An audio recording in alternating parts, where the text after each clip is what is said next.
Concede ahora el uso de la palabra al licenciado Marcelo Ebrard Casabón para responder las preguntas planteadas en esta segunda ronda.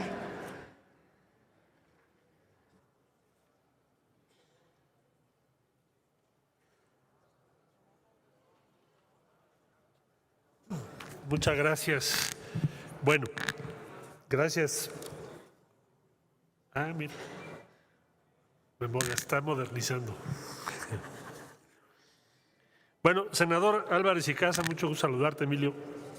A ver, no es ilegal. Hay una comisión intersecretarial que se establece, y no es que la Secretaría de Relaciones defina la política migratoria. Esa comisión se formó porque una parte importante de lo que estamos haciendo en política migratoria tiene que ver no solo con Estados Unidos, también con Guatemala, Honduras, El Salvador y con otros países. Por ejemplo, Panamá, por ejemplo, Costa Rica, tenemos diferentes acuerdos con ellos. Entonces, se publicó el 19 de septiembre y está muy claro cuáles son las responsabilidades a mi cargo, y de ninguna manera la Secretaría sustituye a ninguna de las secretarías que están participando. Es una comisión intersecretarial, sí está de acuerdo a la ley de la Administración Pública. De la Comisión Interamericana, a ver si conviene aclarar eso. Nosotros no nos hemos negado a que venga, va a venir el primer trimestre del 2020. Lo que yo no estuve de acuerdo es que la Comisión Interamericana, que iba a hacer una visita a la frontera sur de Estados Unidos, catalogara a México como zona aledaña, porque así dice el acuerdo de la Organización de Estados Americanos y de la Comisión. Decía, visítese la frontera sur de Estados Unidos y zonas aledañas. Y la respuesta nuestra fue, perdón, nosotros no somos zona aledaña de nadie. Usted quiere visitar México, pida la autorización al gobierno de la República, y de antemano le digo que la va a tener. Y ya la tiene, y vienen en marzo, según nos dijeron, o algo así, marzo-abril del 2020. Y les vamos a dar todas las facilidades, pero no somos zona aledaña. Esa es la razón. Refugio no se está negando. A ver, tenemos 69,000 solicitudes de refugio, Emilio. Hace un año teníamos menos de 6,000. Si más bien ahorita la preocupación que tenemos con la Comar es darle el respaldo necesario, porque la política mexicana es en pro del refugio. Y entonces esas 69,000 solicitudes, pues ahora las tenemos que atender, y puedo garantizar, según lo que nos ha informado la Comar, que la inmensa mayoría de estas solicitudes se va a atender de manera favorable. Hablar de la Guardia Nacional, a ver, sí creo que debamos ser cuidadosos. La Guardia Nacional se le pidió a la oficina de Michelle Bachelet pudiera participar para la formación en derechos humanos desde ahora. Y debo decir que hay una reducción en los últimos meses, en lo que va el año, pero sobre todo en los últimos meses, del 80% en el flujo migratorio no registrado. Y la Guardia Nacional ha actuado de manera, yo diría, ejemplar. Si ves el número de casos, tiene mucho menos quejas de derechos humanos que el Instituto Nacional de Migración, con una reducción del 80%. O sea, yo sí creo que hay que reconocerle a la Guardia Nacional que está actuando con respeto a la ley y a los derechos humanos. Si no, tendríamos hoy quejas en una proporción enorme en derechos humanos en contra de la Guardia Nacional, y no es el caso. Eso no quiere decir que sea todo perfecto, pero sí hay que reconocer cuál es el rumbo que llevamos en esa materia. La Guardia está apoyando al INAMI, pero no lo puede sustituir. Y por supuesto que todas las preguntas que me hiciste favor de entregar ahorita, te las contestamos con mucho gusto y con el mejor ánimo. O sea, no digo esto por contravenir las informaciones que tengas, sino porque sí creo que sea importante tener claro por qué no vino la Comisión Interamericana. No es porque nos opongamos a derechos humanos, es porque queremos que se le dé a México un trato correcto, nada más. Y lo de la Guardia Nacional, como dije, a mí me parece que han hecho un muy buen trabajo y no tenemos una situación, una crisis de derechos humanos o algo que lamentar afortunadamente. Del estimado senador Fósil, yo diría simplemente que el Fondo México pues se aprobó en la Cámara de Diputados por el PRD.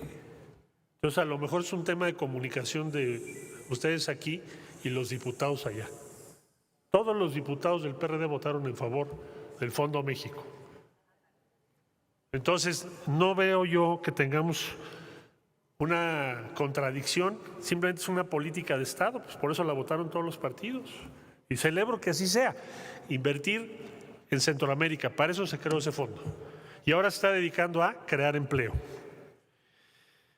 Se me pregunta sobre, entre otras muchas cosas, Puerto Chiapas. Sí, se está estimando, se está evaluando llevar a cabo la escollera que nos falta. El puerto hoy en día tiene un uso que debe crecer y ojalá que muy pronto podamos resolverlo en ese sentido. Es decir, en un sentido favorable para que el puerto tenga mayor utilización, mayor impacto en la zona, sobre todo después del acuerdo con China para lo que es plátano, que ya tenemos el registro sanitario, y otras negociaciones están en curso. ¿Cómo sería y qué se pretende hacer con Corea del Sur? Pues vamos a iniciar los trabajos para un tratado bilateral de comercio que tiene muchas vicisitudes, no es un tratado fácil, pero lo vamos a buscar porque es una economía muy importante para nosotros.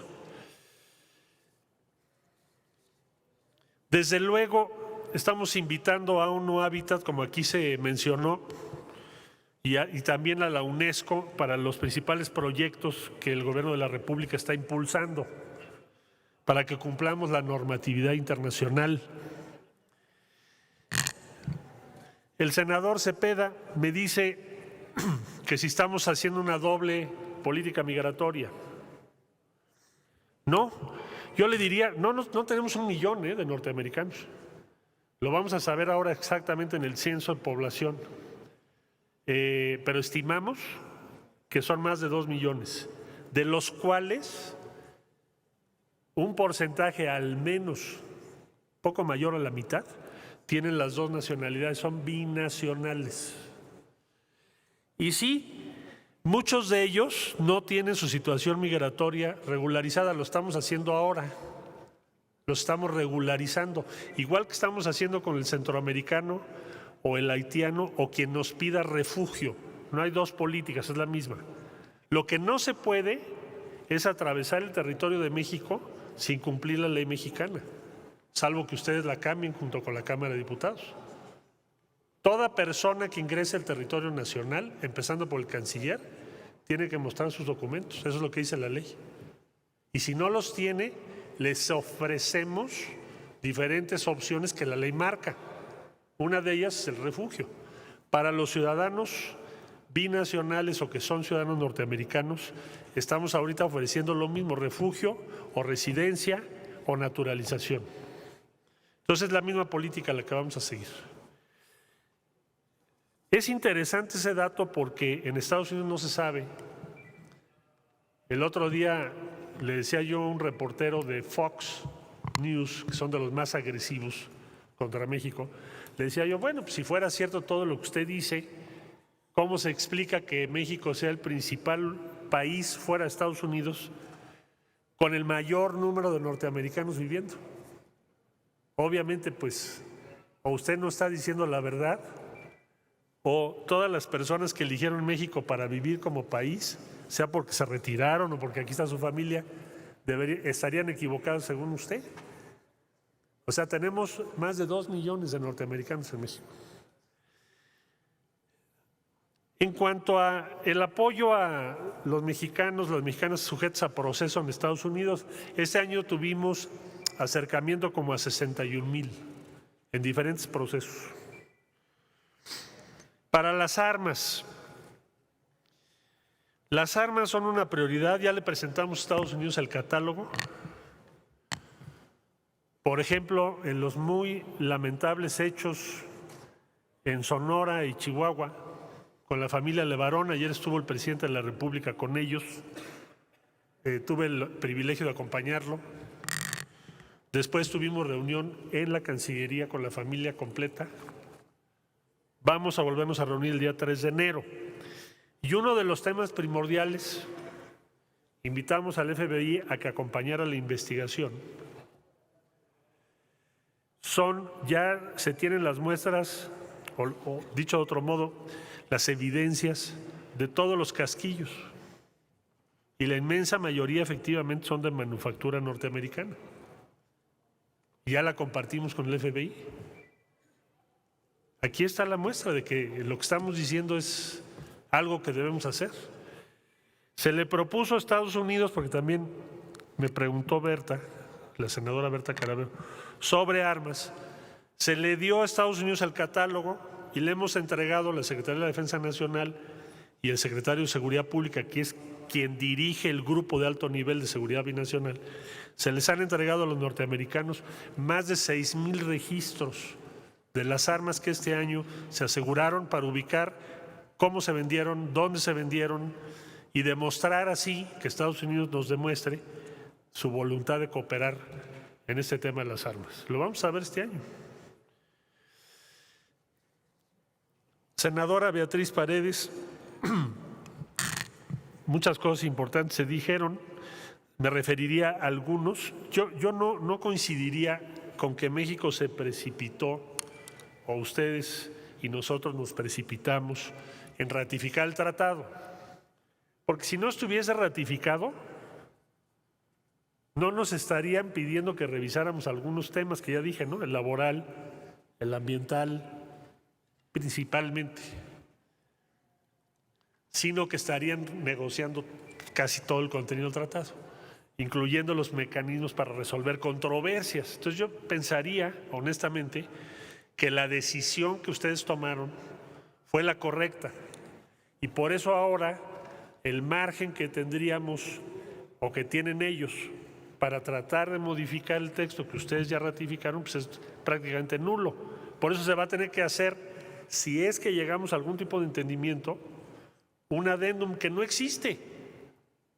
No lo hemos mandado, no porque queramos ocultar algo, sino porque, como yo lo dije, hasta antes del fin de semana, todas las pláticas eran pláticas sin documentos. Era, oye, ¿cómo verían? ¿Qué tal? ¿Qué pensarían? No teníamos ningún documento. Hasta el fin de semana se dio una primera revisada a lo que ellos llaman leyes de implementación. Y pues ahora está nuestro negociador allá y seguramente para mañana tendremos una mucho más clara noción de qué significa lo que ellos están pactando entre la administración y su Congreso. Me parece muy atendible, nos ponemos de acuerdo para hacerles las consultas necesarias ahora que ya tenemos manera de poder tener claro qué es lo que se plantea y qué es lo que nosotros decimos y que el Senado sea parte de ese proceso. Yo pensaría que desde luego que hay que hacerlo así. Coincido plenamente. La senadora Gina Andrea Cruz, Acción Nacional. Bueno, lo mismo que no sea repetitivo respecto al tratado. Hay muchísimas cosas que señaló usted. Trato de referirme a algunas que me parecieron las más importantes. En el tema del terrorismo, o sea, ¿por qué en un caso sí y en otro no? Me pregunta usted. Bueno, en el caso norteamericano, el director del FBI fue quien señaló en un hearing que el mayor riesgo para los Estados Unidos de terrorismo es el supremacismo blanco. La legislación norteamericana establece el terrorismo doméstico y lo tipifica. El señor que fue y asesinó a las personas de origen mexicano en El Paso, Texas, subió un manifiesto, una especie de manifiesto poco antes de hacerlo, y plantea como objetivo repeler por la fuerza una supuesta invasión de Texas.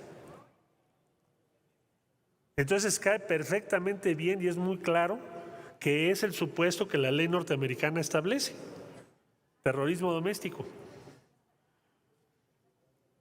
Le comento además que este criterio fue avalado por todos los países de América en una resolución que presentó México tipificando como ataque terrorista ese ataque. Todos los países de América votaron en favor, ya es un hecho jurídicamente.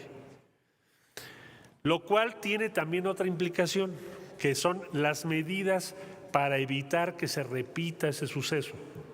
Porque si se deja como un acto individual de una persona insana mentalmente, pues no lleva a ninguna medida que no sea nada más aplicar la justicia.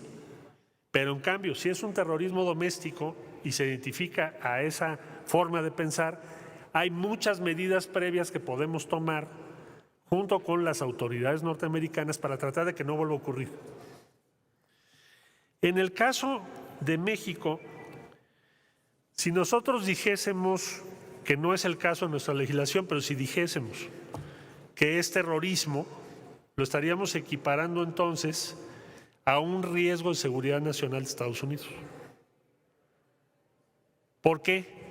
Porque hoy en día la lista, si usted la revisa, la lista de organizaciones identificadas como terroristas en la legislación norteamericana por el Ejecutivo de Estados Unidos son organizaciones que tienen motivaciones políticas que van en contra de la seguridad esencial del Estado norteamericano y sus ciudadanos. Entonces, por supuesto que nosotros no coincidimos o no coincidiríamos con esa determinación, no porque no sea grave, claro que es gravísimo, sino por la implicación que tiene para México. Esa es la diferencia. Diría que la iniciativa Mérida, bueno, no es que no se quiera llevar a cabo, sino que se le quiere cambiar el contenido, porque está cifrado principalmente en armamento y en equipo, y se le quiere dar otro tipo de aplicación, pero no rechazamos la cooperación con Estados Unidos. Hacerle una precisión, decía usted que lo de la Comisión Federal de Electricidad es un capricho, ¿no? Yo ahí sí difiero, porque la lucha que dio la Comisión Federal de Electricidad llevó a una negociación final que significa ahorros significativos para la Comisión, por tanto para todos nosotros. Entonces, no es un capricho, fue una estrategia de negociación. Y desde mi punto de vista tuvo éxito a la luz de las cifras de que disponemos. Son varios miles de millones que se van a ahorrar. Por último, respecto a la intervención de la senadora Caraveo y a los hechos acontecidos en El Paso, Texas y otras acciones xenofóbicas, racistas, yo diría que, bueno, México acaba de lograr, entre otras cosas, en la conferencia de la UNESCO en París, la adopción de una resolución en contra de la xenofobia, la discriminación y el racismo, avalada por unanimidad en toda la UNESCO, con lo cual vamos a poder hacer que lo que presentamos en nuestros argumentos frente a Estados Unidos ahora sean una causa global. Déjenme decirles, por ejemplo, que cuando fuimos a ver la Oficina de Terrorismo o Antiterrorismo en la ONU, no tenían al paso. No lo tenían registrado, pero ahora ya lo tienen. Y eso nos va a llevar a que globalmente el supremacismo blanco sea considerado como un riesgo, pero ya no nada más para México, para todo el mundo. Esto se acaba de aprobar en la UNESCO. Y con el respaldo de todos los países. Propusimos a Estados Unidos 17 puntos que consultabas respecto a armas. Viene el Procurador General, el equivalente al Fiscal General de México. Y vamos a conocer el detalle de esos 17 puntos, los que se hayan aprobado, y por supuesto lo compartiremos con ustedes. Porque, como yo les dije, para nosotros la más alta prioridad es esa. Es frenar ese comercio hacia México, que nos cuesta vidas todos los días. Pregunta sobre el tercer país seguro, reiteraría lo siguiente. Si nosotros firmamos un tratado de tercer país seguro como Canadá, con Estados Unidos, toda persona que quiera obtener asilo en Estados Unidos, tramitaría su asilo en México, salvo que llegara por el norte, por Canadá. Es decir, no celebraría ninguna audiencia de asilo en Estados Unidos, serían en México. Y México tendría que hacerse cargo de ese trámite, de ese proceso. Entonces implica dos cosas.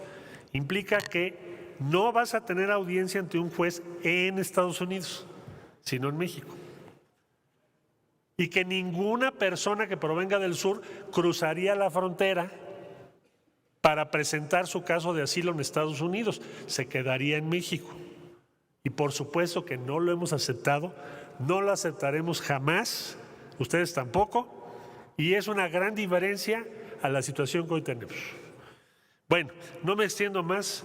Muchas gracias a todas y a todos y decirles que no vamos a defraudar su confianza y aspiramos a seguir trabajando cerca del Senado de México, que es un timbre de orgullo para todas y todos. Muchas gracias.